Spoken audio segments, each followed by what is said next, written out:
आहाहाहा! असं वाटलं पाहिजे जेव्हा आपण ताट छान सर्व करतो तेव्हा. 50% जेवण तर तिथेच नुसतं बघण्यानेच तृप्त करतं. Welcome to Archana's recipes. मी अर्चना आज घेऊन आली आहे सोया चंक्स ही रेसिपी. 50 ग्रॅम सोया चंक्समध्ये अंदाजे 13 ते 15 ग्रॅम प्रोटीन मिळते आणि हे प्रमाण अंड्यापेक्षा जास्त आणि चिकनपेक्षा कमी आहे. तर चला रेसिपीला सुरुवात करूया. गरम पाण्यामध्ये थोडंसे मीठ घालून सोया चंक्स एक 5 मिनटं बॉईल करून घ्यायचे आणि चांगले बॉईल झाले की गाळणीने किंवा चाळणीमध्ये ते पाणी निथळून घ्यायचं. साधारण 5-1 मिनिटांनी ते थंड झाल्यानंतर 2 ते 3 वेळा स्वच्छ पाण्याने धुवून घ्यायचे आणि मग भाजीसाठी वापरायचे. आता साहित्य पाहूया. फोडणीसाठी खडा मसाला घ्यायचा आहे.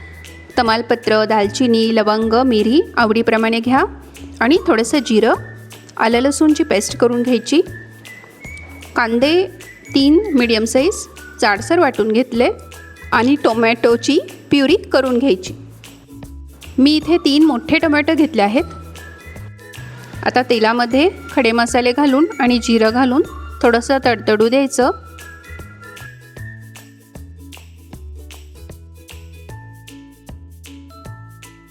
आता वाटलेला कांदा घालायचा. कांदा लालसर होईपर्यंत परतून घ्यायचा आहे.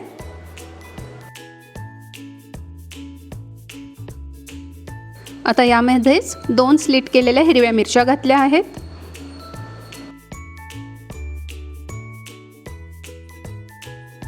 आता इथे कांद्याचा कलर बदलला आहे. आता आपण आलं लसूणची पेस्ट घालूया.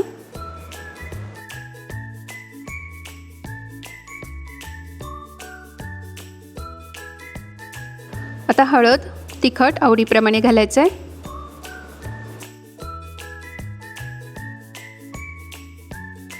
गरम मसाला घालायचा आहे. मीठ आवडीप्रमाणे घालायचं आहे. थोडंसं पाणी घालायचं म्हणजे मसाला करपणार नाही.